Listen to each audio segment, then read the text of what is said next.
Today we're chatting all things money and taxes as a UGC content creator. I'm Lisa, your stay-at-home mom friend who's trying to re-side hustle an odd job. I found my home in content creation and now I'm sharing everything that I've learned along the way. I'm going to start by saying I'm not a CPA or tax professional. This is not tax or financial advice. This is just from my own experience and your experience might be different. So as a content creator, I am an independent contractor, which means I am self-employed and I'm going to have to pay taxes out of the money that I earn.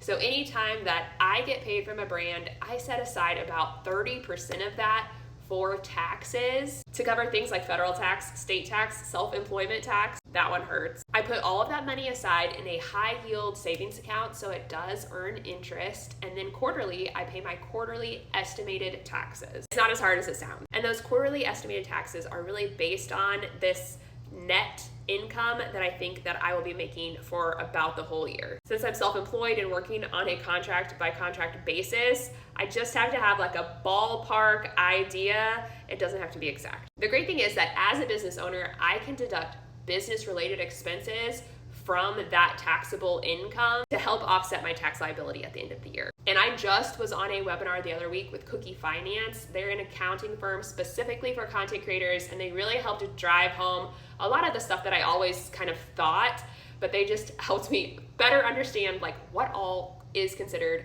a business expense, knowing that everybody's situation is different because what is considered necessary for your business. One of the biggest ones for me is that I pay my kids because they are featured in a lot of my content. I know that it can be controversial to have kids in social media. The personal way that I choose to do it is I ask my children if they'd be willing to help with a certain video. If they say yes, then we sit down together and we start at square one together. They're gonna help me come up with the concept for the video, how they want to be included, what they want to be doing in the video.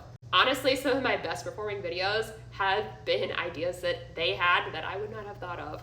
My son wanted to do bottle flips in one video and that like got so much attention. And both my boys were in enough videos last year that they actually earned enough to max out a Roth IRA and then also have some starting for savings for college. And that is huge. Other examples of business expenses that may or may not apply, if you're making a video specific for a brand and you're needing certain brand colors to match, maybe it's something that you're wearing, maybe it's a backdrop, that might count.